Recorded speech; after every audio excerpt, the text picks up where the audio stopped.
Olá, comunidade cafezeira, apreciadores, entusiastas de café especial. Eu sou o Daniel Spalato Mendes e estou aqui trazendo o primeiro vídeo do nosso canal, Cofeara Café. E nesse vídeo você vai conhecer uma torrefação no meio da cidade de São Paulo, especificamente na Vila Clementino, na rua 11 de junho. Você que é apreciador de café vai conhecer a história do André Sanches, um cara muito gente boa que largou a engenharia para se dedicar à torrefação. Assista até o final, deixa o seu like, comenta aqui no vídeo e compartilha com seus amigos cafezeiros e também com aqueles que não são cafezeiros e que você sabe que precisam deixar para sempre esse mau hábito de tomar café ruim. Segue a gente aqui, se inscreve no canal e aqui na descrição eu vou deixar os links para a Ovelha Negra. Você pode seguir as redes sociais deles, o site, fazer as compras dos cafés pelo site também. E se você estiver passando por lá, obviamente, dê uma passada para conhecer o André, tomar um café e comprar um café da Ovelha Negra. Tudo muito bom, tudo de excelente qualidade. Ele compra o café de pequenos produtores. Vale a pena conhecer a história do André e da Ovelha Negra Torra e Cafés. Vamos lá, pessoal.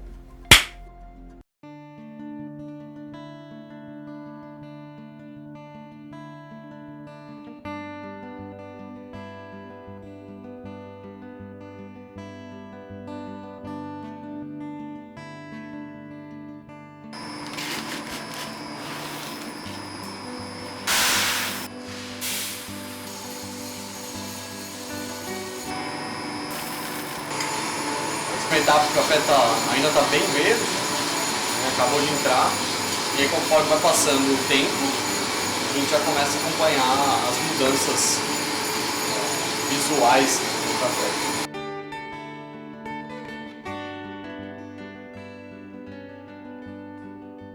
Como é que você começou na torrefação de café? Como é que você entrou no mundo do café e o que te motivou a chegar a percorrer esse caminho e a abrir a sua própria torrefação no meio da cidade? Que é uma coisa que não é muito usual a gente ver, né? Eu acho que as torrefações ainda são raras na cidade, pelo menos, né?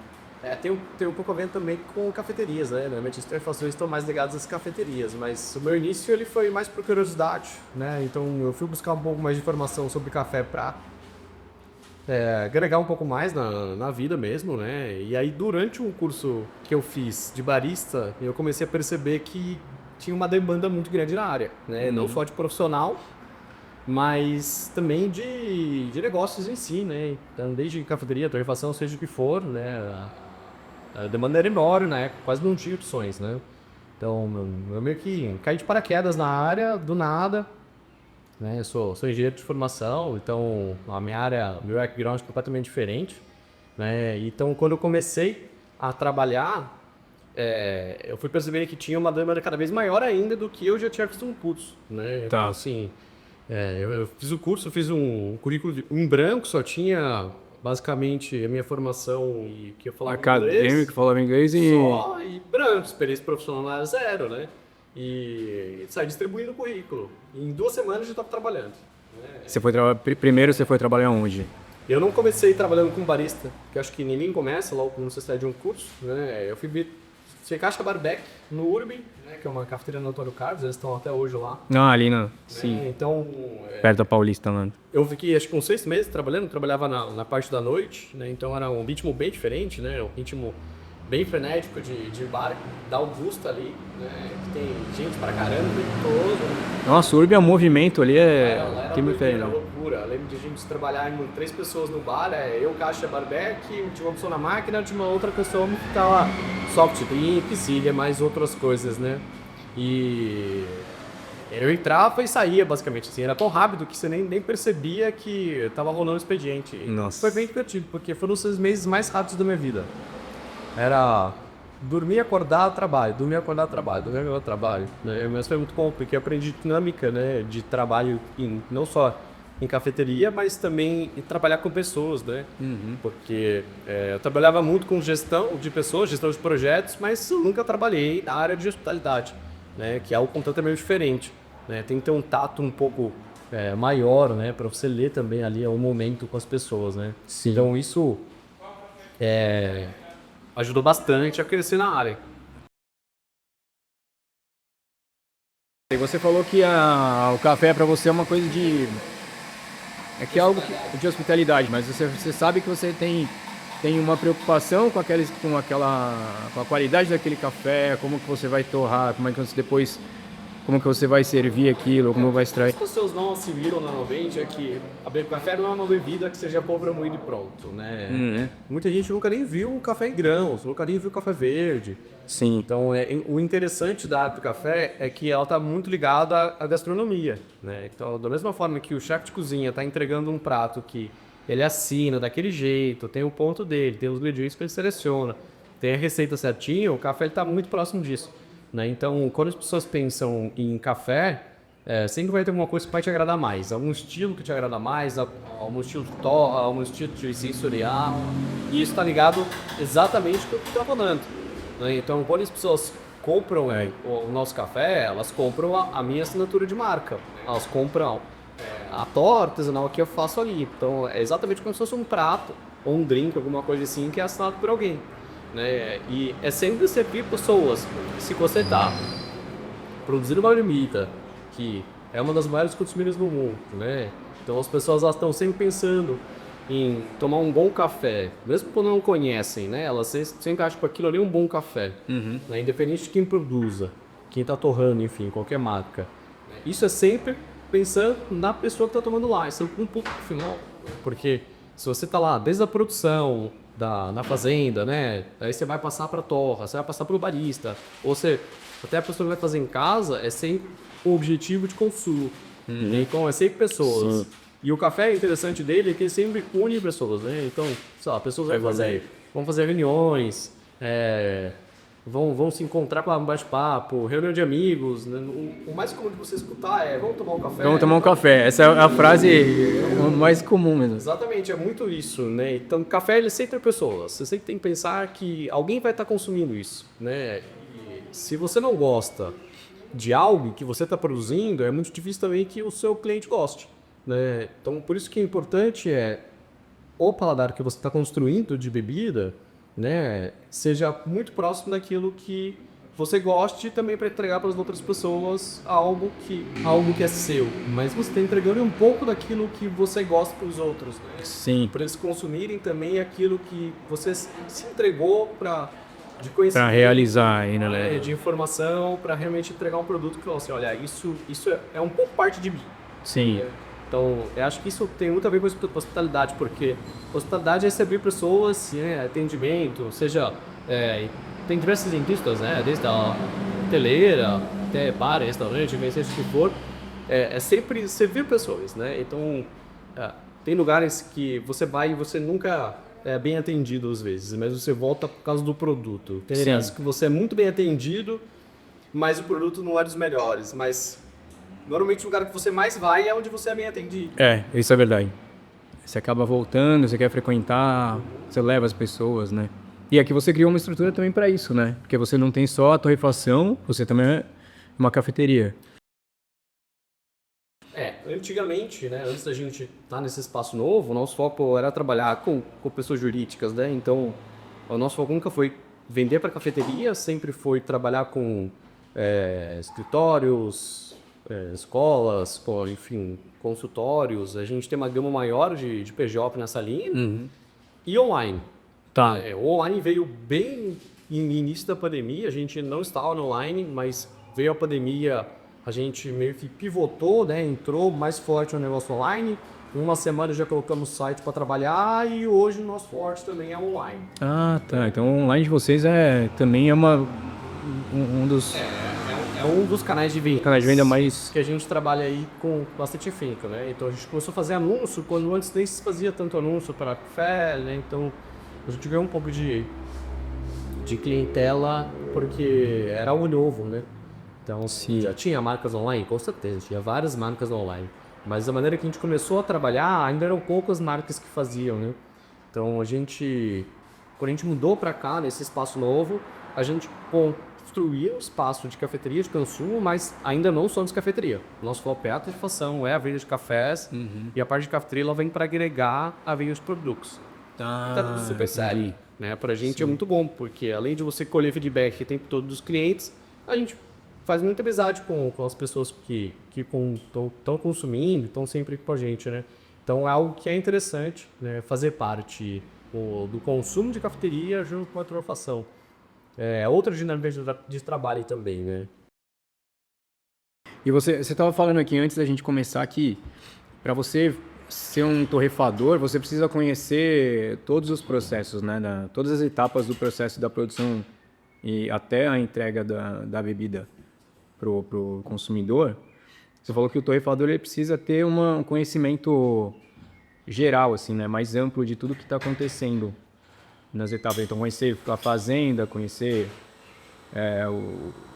as variedades, enfim, terroir, todos esses fatores que vão influenciar depois na bebida final, né? Isso é muito importante. Se você quer crescer na área, né? Então, profissionalmente e como pessoa também. Isso que é importante. Porque quando você trabalha com café, um dos principais... acho que uma das coisas mais difíceis de você conseguir construir como pessoa é o sensorial. É o paladar e o olfato. Isso demora muito tempo. E é difícil você construir sozinho, porque você não consegue fazer algo sem ter alguém te direcionando um pouco, né? Sabe, esse sensorial disso, esse é aquilo. Porque você tem que ser calibrado. Então, se alguém te fala o que é, você não tem como descobrir. E aí você diz, esse alguém seria um mestre de torra, alguém que vai te orientar? Você pode fazer um curso, você pode fazer algum workshop, você pode ter alguém ali para te ajudar no dia a dia, mas o importante é você ter alguém junto com você. E você comparar também, que se eu falo que eu estou percebendo notas de pêssego, por exemplo, e você não percebe notas desse,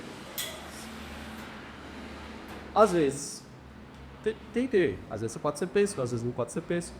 Então, por isso que é importante é você ter sempre alguém calibrado para te ajudar também a te calibrar, né? Então, acho que isso é uma das partes mais difíceis de você conseguir, mas ao mesmo tempo, se você tem um pouco de conhecimento sobre fazenda, sobre processos na fazenda, né? Se você tem um contato muito forte com o produtor, você consegue ter também uma facilidade para você desenvolver isso. Sim. Até para você ter um pouco de conhecimento sobre as variedades. E aí depois vai para a torra. E na torra, o torrador não faz milagre, né? Se o café é bom, você pode melhorar o café, mas você não vai melhorar muito. Se o café for ruim, você vai conseguir melhorar ele, porque é uma matéria-prima ruim. Mas você dá para você fazer é dar uma afinadinha ali. Mas na torra, você não tem desenvolvimento de muitos sabores. São poucos sabores que você não vão na torra. Padrão chocolate caramelo, baunilha, tem uma parte de castanhas avelã. Você pode também fazer uma torra mal feita e aí vai ter sabores defeituosos, né? E também amendoim, por exemplo, né? Você pode ter algumas coisas problemáticas. Então, são etapas que, se você quer torrar o café, você não pode pular. Então, é importante você conhecer bastante sobre café verde, né? Sobre produção, para você entender como isso vai impactar na torra.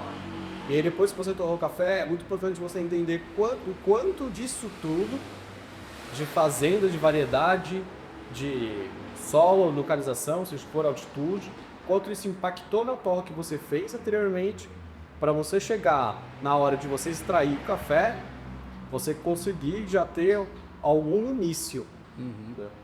Isso é uma construção, né? O café é uma construção. Uma etapa não consegue ficar sem a outra, né? Então, você só consegue fazer uma bebida, café, se você torrar o café. Sim. Não tem como. Não tem como você.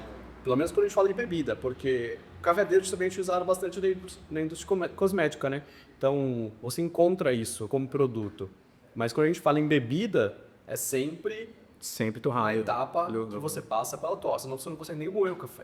Ah, sim. Ele é muito... É verdade. Tanto que ele parece uma pedra, assim, de tão duro que é. Depois que ele tá seco. Porque enquanto ele tá maduro, você consegue cortar ele. Ele é mais molinho, né? É gelatina. Então, são etapas, né? Desde a produção, a torra e a parte final, que é a preparação, que elas estão sempre interligadas, né? Então, um barista pode, ou uma pessoa em casa, né, que não é barista, pode estragar um café se fazer uma extração errada. O torrador pode estragar a torra muito fácil pegar uma torra. As torres são rápidas, né? As pessoas acham que... muitas pessoas, não todo mundo conhece. Elas acham que as torras, elas demoram. Hoje as pessoas perguntam, qual terminal pontual? Depende muito, né? Os 10, 15, 20 minutos. Nossa, mas só isso. Porque muita gente não tem esse conhecimento da torra. E aí quando você pensa que você está torrando café, aqui no nosso caso, por causa do estilo torrador, a 400 graus, por exemplo, isso é muito rápido, né? As coisas acontecem muito rápidas, então você tem que estar sempre prestando atenção. E para estragar ali é 2 segundos, né? É questão de finalização. Sei. Aí você pode pôr tudo a perder por questão de 1 microsegundo. É uma bobeada ali que você deu, se o café ele já dá para você tirar 3, 4 graus, ele pode ganhar muito rápido. E aí você já saiu de uma torra média, às vezes, para uma torra Uma torra escura. só tá bobeadinha ali. Então são áreas que elas estão sempre interligadas, né? Por isso que é importante. Toda vez que a gente pensa num café, a gente tem que entender exatamente, quando eu digo dentro da pessoa torrefador, né? Mestre de torre. Uhum. Como que ele foi preparado na fazenda, né? Foi processado, foi fermentado, não é fermentado? Quais são as notas sensoriais que a gente vai ter ali, né? Porque depois que a gente torra, o café ele não vai ser tão diferente, mas ele vai ser um pouco mais trabalhado. Né? Porque quando a gente torra o café, o objetivo ali é entregar um produto balanceado, né? Ou, se você quer mais ou menos acidez, por exemplo, mas é um objetivo ali. E isso facilita muito na hora de extração. Então, se eu sei como que é o café, pensando em tudo aquilo que aconteceu, a hora de eu extrair ele vai ser muito mais fácil. Né? A chance de eu errar é mínima. No nosso café de expresso aqui, por exemplo, o café é muito fácil de regular. Exatamente por causa disso. E o café que é bem trabalhadinho. Então, para a gente regular ele aqui é muito simples. Né? Então, a gente sempre sabe que esse café ele vai ter o mesmo padrão. Tá. Daí você mantém sempre esse mesmo. E claro, mas também é uma coisa quase que obrigatória, né? Você tem que ser. A pessoa vai chegar aqui tomar o seu expresso e ela vai gostar, ela vai querer voltar e tomar o mesmo. Você não pode ficar variando. Consistência é uma das coisas mais difíceis para você alcançar a torra. Demora para você entender como você produzir algo consistência, mas depois que você começa a produzir algo com consistência, você vai manter consistente. Sei. Mas até chegar nesse patamar é um pouco difícil. E a torra seria um processo quase que alquímico, assim. A gente poderia dizer assim, que você vai experimentando. Porque no começo eu acho que você não tem exatamente uma noção do que você vai extrair daquela torra. Mas, quer dizer, você tem um objetivo, mas é um processo de tentativa e erro. Seria algo assim, até você chegar no padrão que você quer que... No início, sim. Assim, para equalizar aquilo que você deseja, né, que você deseja entregar. Você acha, bom, é esse, agora está com a minha assinatura, agora eu vou querer manter essa consistência desse produto nessa torra, nessa temperatura, nesse tempo. Para quem está começando na torra, sim. A pessoa tem que torrar café. Sim. Tem que torrar, tem que queimar café, tem que testar, tem que realmente entender o que está acontecendo ali. Mas a matéria-prima ela vai ser sempre a mesma. A gente está torrando café. E o café, ele é padrão. Por mais que você tenha alguns processos diferentes na fazenda, é café aí. Então você sabe que certas coisas vão acontecer. Né? E a torra é um processo físico aquilo. Então você está desidratando o café mais ainda. Então o café já vem para a gente seco com uma certa porcentagem de umidade. Né? Então essa porcentagem de umidade é o que a gente basicamente elimina. Né? Então a gente tira toda a água livre que fica ali entre as moléculas e você vai ter um café vai saindo de 11,5%, por exemplo, e ele vai finalizar com 0,5%, por exemplo. Então você tem essa dinâmica, né, de seca, que é o início. Então até então não está acontecendo nem o processo químico. Depois disso tudo, aí sim começam a acontecer os processos químicos. Né? Então você vai ter diversos processos, né? Desde o início ali até o final. Então, você tem formação de sabores, você tem desenvolvimento de caramelo, né? Isso tudo por causa de quebra de habilidade, por exemplo, né? E assim vai. Tá. É bem complexo, né? Então, a gente tem muita coisa acontecendo ao mesmo tempo. As variedades de café, por exemplo, tem, né, incontáveis variedades aí de café. Cada tipo, sei lá, um catuai amarelo, um bourbon... Mundo Novo, seja lá qual for, assim, cada um teria suas características específicas que na hora da torra você teria que adaptar a sua torra a essa variedade ou por ser o grão, não, sei lá, é uma semente do fruto ali, né? Ele seria uma coisa que você poderia padronizar. Se a gente está falando de arábica, né, Exato, é da variedade arábica. Se você trabalha com só arábica, por exemplo, sem entrar em outras variedades. Ibérica, né, por exemplo. Sem entrar nessa. Se você falar que é arábica, é basicamente tudo igual. Né? Não vai mudar muita coisa. O que vai mudar se o café for muito fermentado, menos fermentado, porque é uma parede celular do café, ele é mais frágil. Mas isso não altera tanto, né? Que nem eu falei anteriormente. Café é café. Você não vai ter algo muito diferente acontecendo. Né? As reações elas vão ser muito, muito próximas. Né? Então você sempre vai ter o café secando próximo de uma mesma temperatura sempre.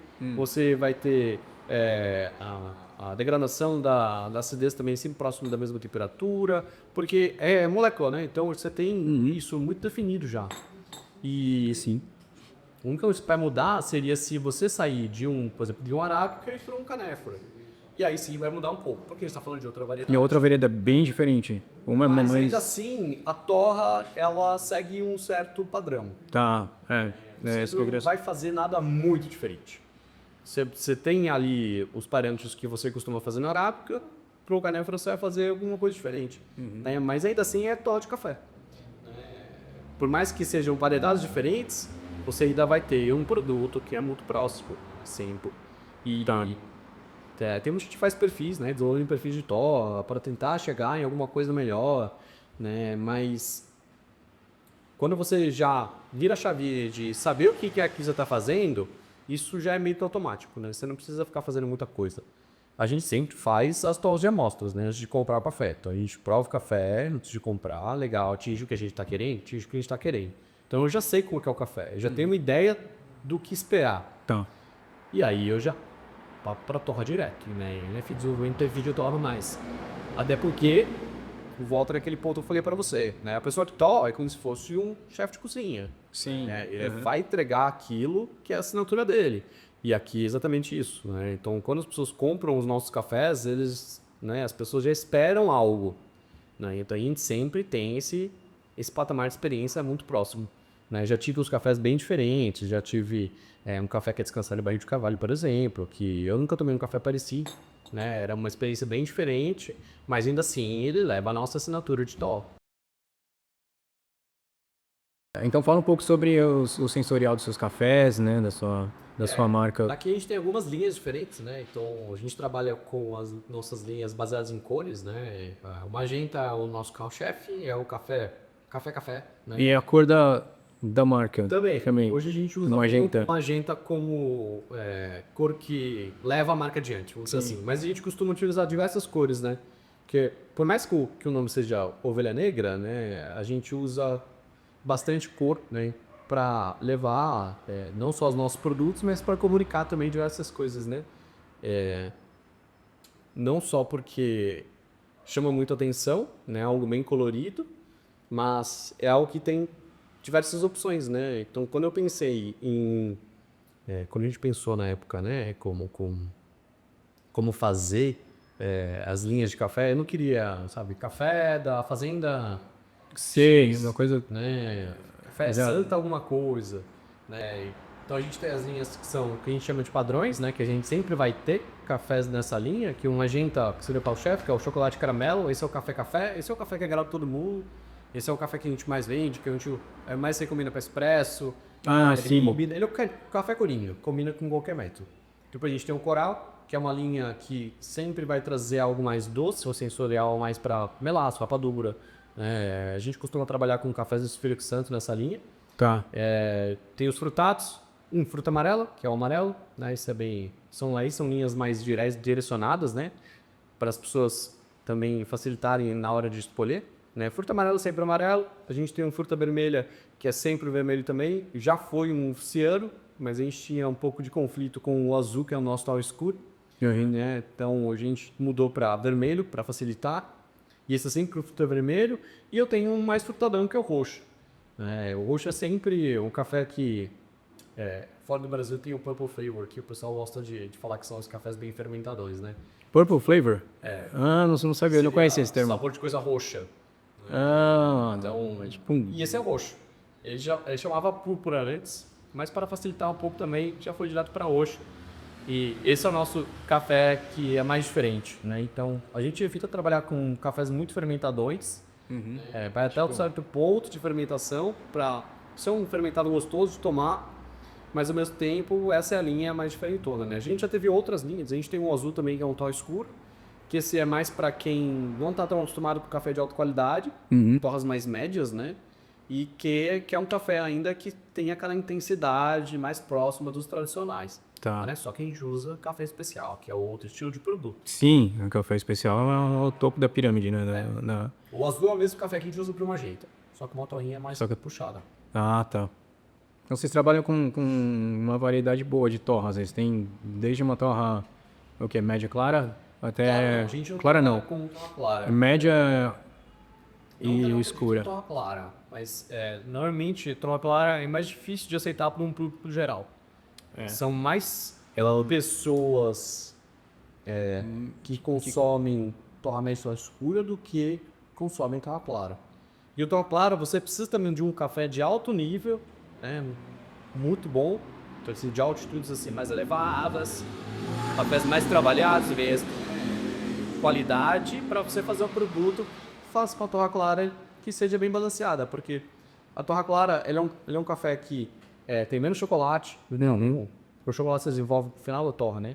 Então mais próximo ali da finalização. Então essa torra clara são cafés mais ácidos normalmente. Sim. Né? Vão trazer sensoriais mais sutis. Às vezes você quer um floral, quer alguma coisa mais sutil, você vai trabalhar mais na torra clara. Tá. E é um estilo de torra que é difícil de vender. É mais para um público que já conhece café e é entusiasta ou E ainda assim, gosta muito. Nem todas as pessoas gostam de torra clara. Porque a torra clara, às vezes, nem parece café. E quando a gente pensa em café que tem aquele amargor, Sim. presente, mas eu digo amargor de uma maneira positiva, não negativa, né? Sem nem o tradicionalzão da vida. Fala um pouco sobre a sua decisão de... Porque normalmente o que a gente vê, as pessoas aqui trabalhando na cidade mesmo, né, aqui em São Paulo, quando a pessoa pensa em trabalhar no negócio de café, ela vai imediatamente para a cafeteria. Ah, eu quero abrir uma cafeteria. Né? Porque eu tenho uma experiência, sei lá, a pessoa já viajou bastante, viu os cafés na Europa, Estados Unidos, e quer trazer aquele conceito para abrir no bairro, sei lá. E raramente a gente vê uma pessoa decidida a abrir uma torrefação, né? Porque você tem torrefações normalmente nos próprios produtores, né? Nas fazendas e tal. Mas na cidade é mais raro. Então, assim, aí você já respondeu na verdade para mim, porque é exatamente por causa disso. Normalmente as pessoas elas já vão para cafeteria. Né? E eu comecei trabalhando em cafeteria. Sim. Cafeteria é um outro estilo, né? É outro ritmo. Dá muito mais trabalho. Né? Você tem que trabalhar com comida, principalmente. Porque você tem que ter... café em si, em muitos lugares a margem é excelente, né? Só que não necessariamente você vai conseguir vender 1000 expressos para você conseguir pagar o teu aluguel, por exemplo. Pouquíssimas pessoas, né, que estão focando em alta qualidade, estão aprimorando, estão realmente buscando crescimento, entregando um bom produto. Dá para voltar, não vamos dizer, são realmente poucas pessoas. Diferente de quando você vai para a Europa e Estados Unidos, né, que tem inúmeras torrefações. Sim. E o Brasil tende a chegar num patamar desse, mas vai demorar muito tempo ainda, né? Porque o público brasileiro está muito focado em torre escura de café tradicional. Ah, sim, porque foi acostumado a isso por muito tempo, né? Então, o café brasileiro por décadas era só tradicional e extra forte. Bom, parte porque quando época de... Por exemplo, lembrar exatamente, mas quando se tinha aquele grande problema de inflação, né? A moeda não valer nada, sim. O café ele fazia parte de cesta básica. Sim. E o café antes ele era bom, né? Se você for pegar as pessoas com mais idade que consumiam café, normalmente elas vão falar que compravam café num lugar e moía na hora. Ah, né? Isso verdade. consumia em pouco tempo. E tinha muito café bom no Brasil para você consumir em qualquer lugar. E com essa questão de você ter que ter um preço mínimo tabelado, as pessoas tinham que reduzir um pouco a qualidade do produto. Porque O custo tinha que ser mais baixo. X, né? Eu só vou assim, entregar um produto mais baixo, de qualidade mais baixa, para entregar nesse valor X. Você não tinha margem de lucro necessária para poder custear toda aquela produção. E isso foi influenciando bastante o consumo, né?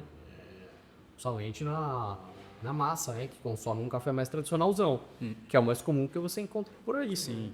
E esse estilo de produto não requer uma pessoa que saiba torrar em alto nível ali. Porque normalmente... É uma torra com uma temperatura alta. Então você faz o setup inicial, normalmente quem faz o setup às vezes é uma pessoa que conhece bastante do produto, conhece bastante do equipamento, faz o setup de acordo com alguns testes, enfim, né?